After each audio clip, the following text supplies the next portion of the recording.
This is the Blood Red podcast from the Liverpool Echo. Hello and welcome to the latest Blood Red podcast. I am your host, Sam Carroll, and today, a little bit of a depleted crew. I'm joined by Paul Gorst and Caoimhe O'Neill, and very sadly, it's our first ever Blood Red podcast without the very own James Pearce. How are we feeling?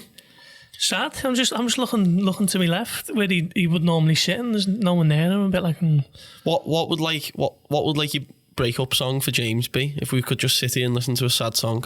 Something by like James Blunt or something. Keep it. Is that because his name's James? It wasn't, but that actually makes sense. Caoimhe, you missing James? Yeah, I'm a bit hungover still from his leaving, to be honest. It was a big night. It was Friday a big night. special night for...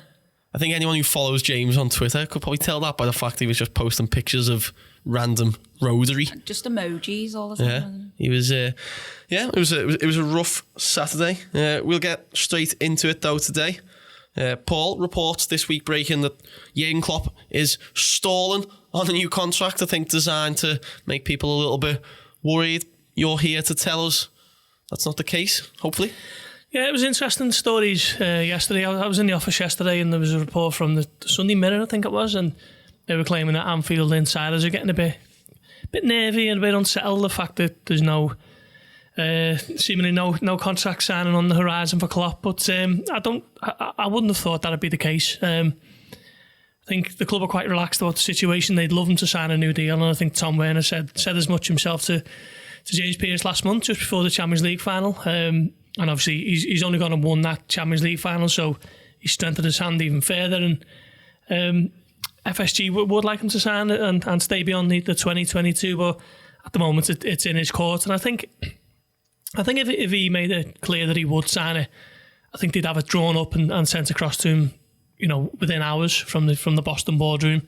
So I'm surprised that there's reports that FSG are getting a bit agitated, because I wouldn't have thought that'd be the case. And then Klopp's agent himself, didn't he come out in the Welt, is it, in Germany over the weekend, saying that Liverpool do in fact want him to extend his contract, and Klopp still harbours an ambition to maybe one day manage at Germany, but for now he's more than happy at Liverpool. He's not going to be getting his contract bought out by anyone, because they quite simply couldn't afford it for how much Klopp's known and loved at Liverpool. So it was an interesting report, but I think at the moment it seems to be that everyone's relaxed about the situation, and it wouldn't take much for Klopp to give the green light and a new deal to be signed. Caoimhe, from where Liverpool were when Jurgen Klopp kind of first replaced Brendan Rodgers, can you even put into words the kind of transformation and the effect he's had on this football club?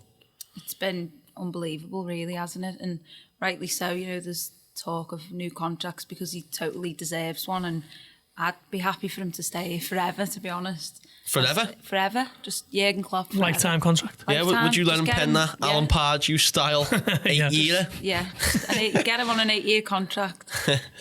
But no, obviously, it's culminated in winning the Champions League, which is, all of our dreams come true, and so well deserved. So many hours, so many days, so many finals without that moment, and then obviously we get it. So yeah, he's done a fantastic job, and like you say, you can't actually put into words what he's done. He's literally transformed the club from, one close to winning the Premier League in 2014, but never, we got close to winning it this year, but now we're going to go and fight wasn't it a out sustained again. kind of attempt where we couldn't then, and he's built a squad that just, we're not in any rush or to get any other transfers in, because we've got a squad right there that can go and win anything, and one of the best teams in the world right now. Do you think it is a bit of a concern, Paul, though? I mean, 7 years at Mainz? Borussia Dortmund, 7 years. This would be 2022 when Jurgen Klopp's current contract runs out, 7 years. Is that the concern, maybe, that this is his kind of, he does seem to really appreciate a break and a breather almost. The 7-year itch. Yeah. Quite possibly. He took a sabbatical, didn't he, from Dortmund in the summer of 2015, and I think privately he might have envisioned himself having a little bit longer off than he had, 3 months, and then the Liverpool offer come up, and it was one that he felt he couldn't turn down, and he obviously met with FSG in New York, I think it was, and replaced Brendan Rodgers quite emphatically, really, because you think the Merseyside derby was on the 4th of October, and by the time the end of the international break was up, which was mid-October, he was in place and ready to take charge. So it was all done quite quickly. So maybe he might see himself taking a lengthier sabbatical at some stage in his career. And maybe, as his agent said over the weekend, Mark Kosice, I'm not quite sure how you pronounce that, but he said that... I think we need to brush up on our German pronunciations, don't we? He said that Klopp would love to replace Jogi Löw as the German national manager one day. So maybe that's another ambition of his. So, I mean, it could be a little worry, couldn't it? The 2022's getting on the horizon and you know, that there's no extended terms at this point. But Liverpool fans have just got to enjoy Klopp in the here and now and enjoy all the success that he's already brought and will continue to bring. It does feel like he's planning for the future, though. You know, he brings in that young 17-year-old Sepp Berg. You know, he's buying players for the next 4 seasons, and after that, it feels like. So, you know, you do sort of question whether he does want to leave Liverpool, or can he be like an Arsene Wenger who just keeps on going on, like Alex Ferguson for Manchester United. You know, one of them managers who just stays around for a long time, and hopefully it can be a really successful time. I don't think there's any, you know, football can be quite disposable with managers, and I just feel like, you know, what would be better than Liverpool just having Jurgen for the next 10 years? Like, why not? Forever? 10 years I mean, forever. He's only 50, he celebrated his 52nd birthday last month, so he's not... Did you get invited? Oh, no, I didn't. It was in Las Vegas, so... Really, I couldn't get out for that one. More my scene. More my scene. Yeah. So he's in terms of you know, the age of managers, he's got years on his side, hasn't he? So he's got plenty of time to fulfil any further ambitions that he wants to at Anfield and beyond. So I wouldn't be too concerned at the moment that a contract has remained unsigned, because it would just take, you know, I think it would be done and dusted in a matter of hours if you get the indication that he's willing to sign it. In your heart of hearts then, do you think Klopp will be at Liverpool past 2022? Yeah, I mean, I think Caoimhe makes a good point about, obviously, the profile of players that Liverpool are looking at this summer. Sepp Berg, 17-year-old defender, and obviously reports today Harvey Elliott, who's only 16. So I think the club are planning for the long term, and obviously that's all driven by Klopp, and you know, he's the one who gives the go ahead for the transfers and so on. So yeah, I'd be quietly confident of them staying beyond the next 3 years. Caoimhe, do you echo? Choose the pun. Do I echo that? Do you echo what Paul says? Yeah, definitely. You know, you do think that 7-year thing might be just the way he likes to conduct, you know, his managerial career. But yeah, I'd like to see him round for much longer than that. I think, you know, why let a good thing go away? We're in a good moment now. Just keep going forward. I don't think we need to think too far ahead, you know. I think an interesting thing as well is if you look at outwardly the way Klopp portrays himself, as, you know, he's got this caricature of him, hasn't he, where he's always laughing, he's giving the bear hugs, and who seems to be quite relaxed. Even when the cameras are off and you see him around Melwood and stuff, he's exactly how he appears on camera. It's not an act. It's all very much quite relaxed, quite chilled out, affable and charismatic. Whereas someone like Pep Guardiola, who won every trophy in England last season and still seems to be watching every match as if he's getting beat 4-0, he seems to take an awful lot out of Guardiola, whereas it doesn't seem to have the same effect and impact on Klopp, which mean that, to me, he would be kind of mentally not as drained after a lengthy stint managing a club the size of Liverpool. So I think that might play a big part in it as well. And someone you've just mentioned there, Paul, Harvey Elliott today, a 16-year-old from Fulham, I think the youngest Premier League player of all time. Caoimhe, you wrote a little bit about him today. Do you want to tell us a little bit more about Mr. Harvey and his fantastic haircut? Yeah, he's got quite the interesting haircut, which is the first thing you'll notice about him. But then done a little bit of digging today and had a little look at who is he. He's so obviously Fulham's youngest player to play in the Premier League, but the youngest Premier League debutant ever. I think he was 16 years and 30 days. So he's and he's still 16 now. He doesn't turn 17 until April. But, you know, out of Fulham, it seems to be he's in that sort of Sessegnon brothers, you know, that class of some good talented players there. That class of 2003 that we all know and love. Just bizarre, isn't it? I looked at it, I was like, 2000, I'm getting old. What was you doing when you were 16? Not Not a lot. Not College. being linked with Liverpool Paul? anyway. Well, I wasn't getting on the bench in the Premier League. No, I wasn't. Getting on the bench at Sunday League, I think. He was Fulham's youngest player in their history as well in the football, the League Cup, Yeah. I think. He was 15, which is just remarkable. You don't put these players on the pitch if you don't think they're gonna, even Fulham, they got into the Premier League last season. They're not a bad team, but to be playing a 15-year-old kid is just like he probably had school the next day and stuff like that, which is just baffling. I think he's a bit of a winger. He's played most of his time on the right wing, but can be over to the left as well, which is, good to see a little bit of versatility in there. And Klopp, if Liverpool do sign him, that'll be something he loves, just a player who he can put anywhere. We know what he's like with his positions. The player's not sort of destined for any one position, is he, under Klopp? So yeah, he looks to be, he's sort of Fulham's wonder kid at the minute. So there's been a lot of talk about clubs like Paris Saint-Germain and I think other Real Madrid have been linked. So, it's just like when Sepp signed and Bayern Munich sort of tried to get in there. When these big, huge European clubs are after these players, if Liverpool can, nab this one, nail it down, then, it's again building for the future, which is just such a positive thing. Must have been an interesting conversation in school, wasn't it?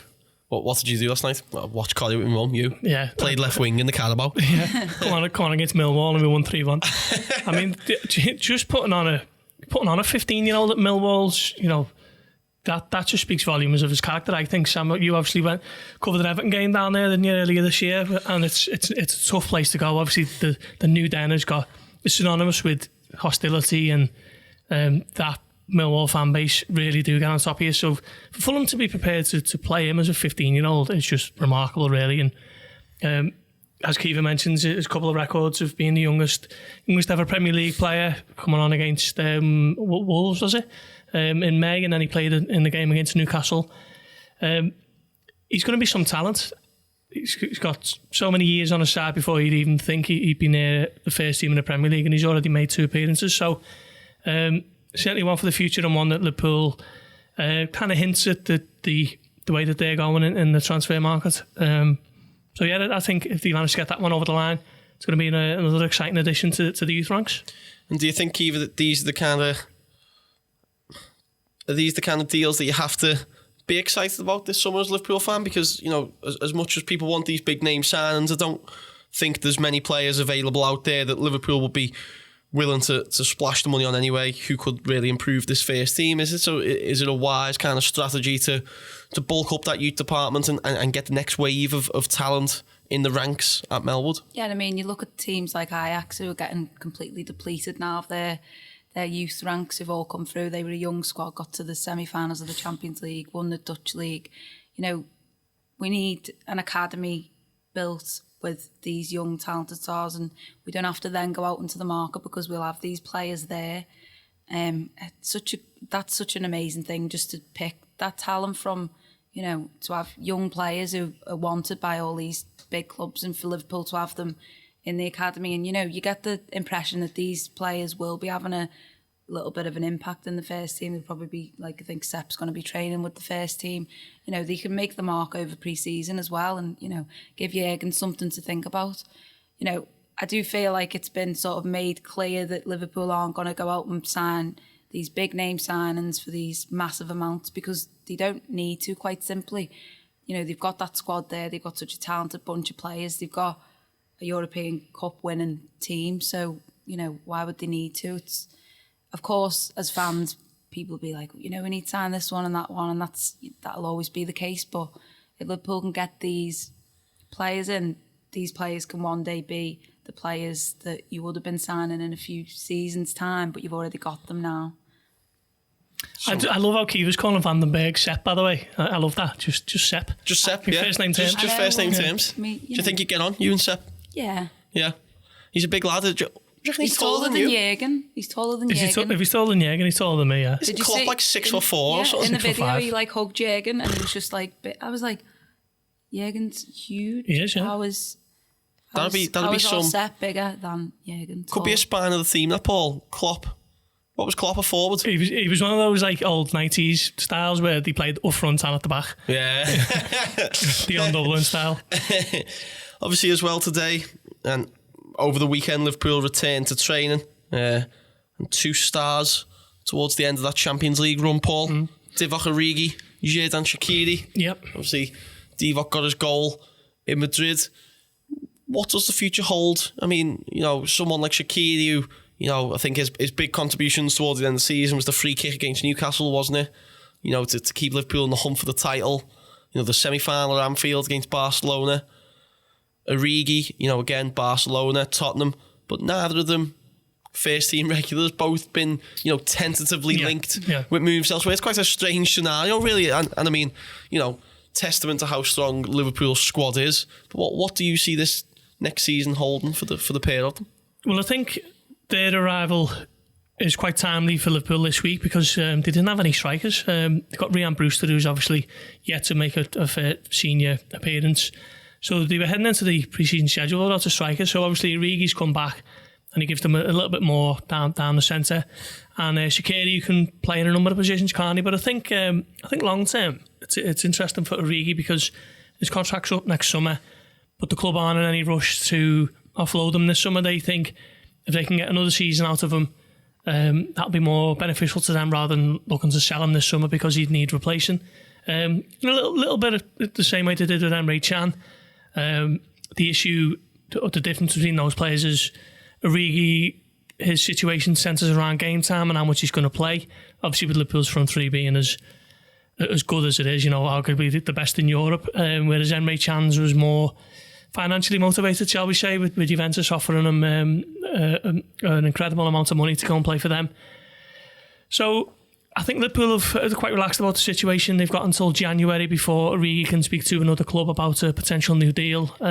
So Liverpool are basically just going to offer him the game time that hopefully we'll see him extend the new contract or sign a new contract between now and the new year. And Shaqiri, it was an interesting one for him because he wasn't featuring much, was he? But as you mentioned, he did come on against Newcastle and turned in an excellent performance against Barcelona in that semi-final, which set up Wijnaldum for the header, didn't he? So I think they both got very big parts to play next summer, and it'll be a squad game next season. Liverpool are going to be involved in so many competitions that they'll have serious designs on winning. Obviously, the FIFA Club World Cup in December in Qatar. So Liverpool will need everyone on board, and those two will be. You might imagine if Liverpool's first 11 is what it is, then they may be numbers 12 and 13. I think Origi's results last season and, obviously the goals he scored, I feel like going forward this season, he'll be different to Shaqiri, where Shaqiri is a bit part play and I feel like he's okay with that going forward. But I think Origi might get, them goals. He might be saying, look, you've got to play me more because look what I've done. Where Shaqiri, I think, will just be happy to go along just like he did, obviously got relegated and then come to Liverpool and was, featured a few times and had a good season. Origi obviously did a little bit more, and I think he should be them goals and what he done for Liverpool. He should be probably thinking that he should be playing a lot more. So it'd be interesting to see that sort of set up next year and how he can next season and how he can have an impact because he'll want to clearly. And Shaqiri was something of a curious case though, wasn't he, Paul? I mean, he seemingly, especially at the start of the season, he was doing it from the bench. I remember that Manchester United game. Yeah. There was a few other examples, but never really, only really done in fits and starts when he started games, didn't he? Do you think, there was rumours of a falling out with Klopp and things like this, wasn't there? And, I think there was a frustration that he maybe wasn't playing as much, but do you agree with Caoimhe? Do you think he has to kind of accept that his role is going to be a little bit more bit part in the squad he's came into? I think so. I mean, he was playing well when Liverpool, earlier in the season, where Liverpool were playing that 4-2-3-1 and they were trialling Salah as a bit of a number 9. I personally think that impacted a little bit on Salah, and I think he's much more comfortable out on the right, which just so happens to be where Shaqiri probably best operates. So he's a little bit unlucky in that sense, but I think one thing he does have on his side is he can play in a number of positions. So he played on the left, didn't he, against Barcelona? Yeah. Chopped and changed with Sadio Mane. So I think I think he could even play at the furthest forward in the central role, you know, as a number 10, if you like, if they played the two behind him. So I think, given the fact that he can play a number of positions, he's going to be extremely important to Jurgen Klopp next summer, or next season rather. And Origi as well, he's another one who can play across the front. And at a time when options are a little bit stretched centrally, obviously Liverpool have got Roberto Firmino, and then beneath him it's Brewster and then Origi. So both players are going to be really important next season, I think. Super subs, aren't they? That the moniker you're giving them for next season. I feel like, you know, the Shaqiri for me is the best substitute we have, because you want someone with bags of energy like he's got. And when, you know, say it's 0-0 in a game, you want someone who's going to start running at defenders. And I feel like he'd be mine. If I was Jurgen Klopp, he'd be the first one warming up, and I'd be like, come on, lad, you're getting on. Go and give these a run around. Not Sepp. Well, you know, we'll see how Sepp gets on. And obviously Liverpool return to action this week as well in a pre-season friendly. And Caoimhe, it's in your neck of the woods, apparently. Aye, it is. Birkenhead, Prenton Park. Prenton Park. Yeah. And Home of football. Home of football. And you're also getting to cover your first ever Liverpool game with Liverpool Echo. Yeah, very exciting. Nice for it to be, obviously, in my hometown. Bit of a dream come true, obviously. Yeah. Sentimental. Will there be a little tear in the eye on kick-off watching the game? It'd probably be too focused getting everything done. Probably be more crying just from having to sit next to Ian for 90 minutes. I was going to say that, but you know, they're too nice sometimes. What then, Paul, can we expect from Liverpool's starting 11? Any big names, any new names, young names? Sepp, yeah. I'd imagine Sepp will get some game time. I think it's a bit of an issue with the goalkeeping situation at the moment, because obviously Simon Mignolet's not back yet. Alisson's only just won the Copa America, hasn't he, last night with Brazil. Kevin Keller has done his wrist, so the goalkeeping situation is tough. I mean, Ian Doyle wrote a piece over the weekend that suggested that Kamil Grabara was going to start, and Yaros on the bench, so a couple of Poles in our goal on Thursday. Nathaniel Klein should start. Left back situation is another one, but no Andy Robertson there. Joe Gomez and James Milner can both play there if needed, but I think youngster Anderson Arroyo might get a game there. And then you've got your centre backs Matip and Gomez. I think you might see 45 minutes apiece from them in each half, and our man Sepp might get a run out. And then the midfield, Milner maybe, Adam Lallana, Fabinho. He obviously wasn't at Copa America, was he? So yeah, he might get a game. And then your front three could be Shaqiri, Origi, Harry Wilson maybe. There's a few options there. Ryan Kent's there. Ryan Brewster will be looking to make his mark. So I think there's plenty of talent there. It's the beginning of the pre-season. They're always quite low-key affairs, aren't they? And it's the first of 8 games across the next month. I mean, you say about a low-key affair, but thinking back to last year, Caoimhe, when Liverpool played Chester, there was a lot of interest in that, because Liverpool had a lot of new signings. You know, they had Fabinho and Keita both playing, and I think people were keen to see them two in action. Do you think this could generate a similar amount of interest in terms of people, you know, put as a lot of names Paul mentioned there, people won't be familiar with? Do you think that'll be an exciting aspect for people, you know, watching and following the coverage? Yeah, of course, everyone wants to see the new signings, and we've got one. Including yourself? You know, yeah, me as well. I'll see how you get on. Wave to anyone who waves at me. Yeah, and I think Alex Oxlade-Chamberlain as well, he should hopefully feature, and that'll be just massive, because, you know, at Prenton Park, the Liverpool fans will pack in there, and he'd just be like a superstar, like they all are. But, you know, to see him, and obviously he's had such a horrible injury, and to come back from that, I think everyone he'd be the first name everyone sort of looks to see whether he's having a start or not. But yeah, just be a good sort of to get a look out at the younger players. Like, I mean, Wilson's 22 now. This is a big pre-season for some of these players. Brewster, we want to see what, you know, can he show us what he can do? Because we haven't seen a lot of these, you know, unless you regularly watch the under-18s and the under-23 games. You don't see these players unless they have obviously had prolific spells of clubs like Harry Wilson did. So, you know, it'll be a good chance to see them in the flesh, see what they can do. And, you know, just nice that club football's finally back, isn't it? That feeling of just... It felt like we should have been waiting for ages, but because obviously the Champions League final was the 1st of June, and then it's only really into July now, 5 weeks, and we're pretty much back, and it'll just bounce back into the Premier League and so on. So I think that'll be just exciting to watch, won't it? Yeah, because I think, as Caoimhe says, if Liverpool win in the Champions League final, the Premier League finished on May the 12th, and obviously they returned to action on July the 11th. So it's 2 months there of no football. So good job, Liverpool winning the Champions League final. I am looking forward to seeing Oxlade-Chamberlain, actually. I think he'll probably be the brightest player across Liverpool's pre-season. They'll be so desperate to make up for that lost time, that year out. He only made 2 appearances last season. So I think he'll be chomping at the bit to go, and I wouldn't be surprised if he was streets ahead of everyone else when the action gets underway over the next few weeks. When pre-season did get underway this week, another man who continues to dominate in the fitness stakes down at Melwood, Kiva, James Milner. I mean, how old is he? 33? 33, yeah.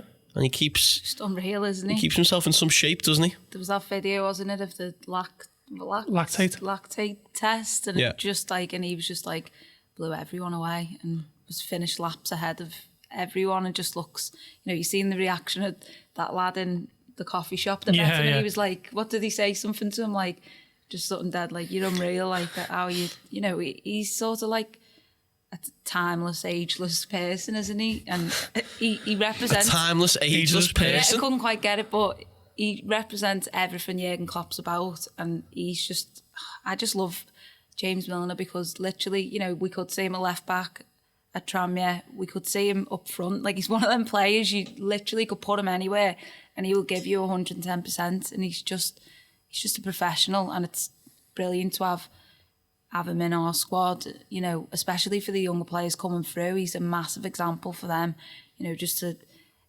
lead by example, really. And we have been blessed that we got him to Liverpool, because going forward he's going to be so important.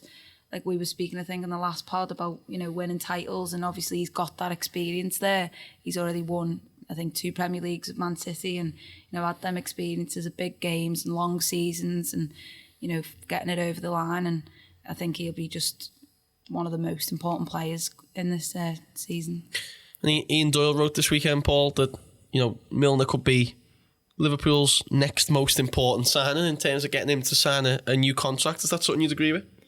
I think so, yeah. It's okay if you want to disagree with Ian. I mean, I normally do, but I don't think I do on this one. His contract's up next summer, is it? 2020? Yeah. So by then he'll be, 34? But, I mean, he keeps himself in such great nick. I think he can play for another 2 or 3 years, if I'm honest. Maybe that's what being teetotal does for you. Makes you be the fittest. Something the 3 of us should definitely look into. Yeah, I mean, I think that the ship sailed for us, hasn't it? Given Friday night antics. Yeah, I mean, I do agree with Doddy there. I think there's a couple of players who might be on the cusp of new deals, and players who might deserve one.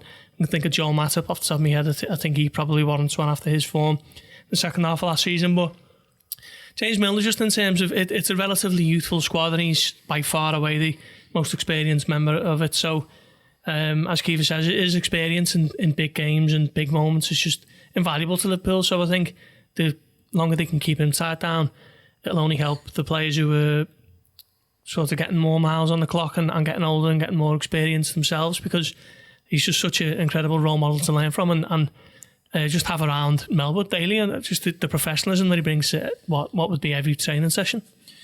Just before we leave it, Paul, to move on to the final little bit, do you think Harry Wilson and Ryan Kent, are they in the same boat this summer? Do you think they're both trying to prove themselves to Jurgen Klopp or other watching teams, or do you think Wilson's got a marginally better chance at Anfield than Kent has? Yeah, I think they are both in the same boat in terms of coming back from productive loan spells at Rangers and Derby. Both had excellent campaigns by all accounts. I didn't see too much of Kent, I must be honest, but I've seen a fair bit of Wilson.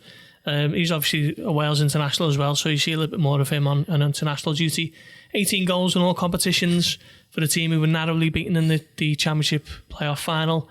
So he's coming into Melwood with a real point to prove, and I think if he does show Klopp certain signs over the next 4 weeks, then I think there is a place for him in this Liverpool squad. Didn't always think that was going to be the case for him, I must be honest. I did think that Liverpool would look to maybe cash in if they received an offer that they deem was a decent one. But no, it's up to him now over the next few weeks, and if he can continue with the form he showed at Derby, then I think Klopp might look at him and say, better the devil, and we'll keep you as a squad member rather than going out and looking to spend 25-30 million on another player who might not be as good. So I think Harry Wilson's probably got more of a chance at the moment. Rangers would love to have Kent back. Steven Gerrard's made no bones of that. Neither does Gary McAllister, but not quite sure what the situation is there, but I think Liverpool are looking for maybe around about 12 million for him. I know that was the case earlier this year. Whether that is still as it stands, we're not sure, but I think it could be another loan spell for Kent, and I think Wilson might take his chance this summer. Keith, would you like to see Harry's left peg at Anfield after a season in the Championship? Yeah, I think I'm on the side where, what he done for Derby and, watching him in those games, you did see a bit more than the Scottish League anyway. And I don't know, just like this is a massive summer now, massive opportunity for him to, show what he can do. You do have that sort of question, can he do it in the Premier League? But, there are Premier League clubs that will be looking at him as well. So, I think it's like Shaqiri and players like that. Having these players around the squad's not it can't be a bad thing, can it? So, I mean, he'll be 23 next year in March, and it's, you do feel like this is sort of the last chance to play for Liverpool, and, he could work his way into another Premier League club, or, you do have that little niggling feeling that maybe if Liverpool do lose him, he could come back to haunt you in a way. I don't know. So we have spoke before about the buyback clause if we do sell him, but like you say, you'd be going out to get a player now. If he's worth 25 to 30, that's what we'd be paying for a player like that. So, I think it's probably more beneficial just to keep him with, probably another 50 plus game season to come. So Thursday then, Liverpool taking on Tranmere. I know that we don't really know a lot about, the kind of teams that both sides have put out, but Paul, score on the door. I mean, the first pre-season friendly is always a bit more about minutes and legs, isn't it, than the performance, and I don't think Klopp will be... It's all about winning for me. Fair enough. I mean, I don't think Klopp will be too concerned about the performance on the night, but if you to Tranmere, might give Liverpool a go, actually. I think it might just be a narrow, possibly 1-0 win for the visitors. Narrow 1-0 win, Kiva? I remember it was a 1-0 win when I think Danny Ings scored. Yeah, Prenton late Park. on. Yeah. It's always a difficult game there. The two times we've played, I think, was it back-to-back in the past couple of seasons? This will be the fourth summer that they've been there now, yeah. God, so that's a lot more than two. I'll have to brush up before I go on Thursday. But yeah, they've always been quite intense games, difficult. Obviously, Tranmere have had a really good, they're back in League One now, and they're pushing on themselves. And Liverpool, as much they are local rivals as well, and they do want to leave a bit on, don't they? And give a good account of themselves. So it will be, an intense game, even though it is a friendly. But yeah, I think a solid 2-0 win for Liverpool wouldn't be much to ask, would it? We'll also be hoping for a better time for Liverpool's goalkeeper, won't we? It was last season's Tranmere game when Loris Karius got a few home truths told to him from Tranmere players. From one Tranmere player, yeah. I actually think that was possibly the watershed moment for Karius. I don't think it was Kiev. I think the Chester one where he kind of dropped it through his arms on LFC TV before the game as well was quite bad, wasn't it? But I think when was it a free kick? Was it? Yeah, and he spilled it out, didn't he? And I think there was just that kind of I think people just thought, you know what?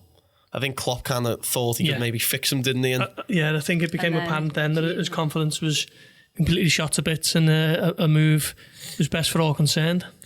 But everything does happen for a reason, it seems. Keep it to finish then. Where your allegiances lying on Thursday? The Mighty Reds or the Super White Army? The Mighty Reds, of course. The Mighty Reds. That's a good answer. Well, everyone, thank you very much for joining us. We hope you enjoyed it, even without the reassuring voice of James Pearce. We've been Sam Carroll, Paul Gorst, Keith O'Neill. Please rate and subscribe on Acast and join the Facebook page, the Blood Red Podcast, if you enjoyed, to get involved with all the latest discussion. And you'll hear from us later in the week. Thank you very much for listening.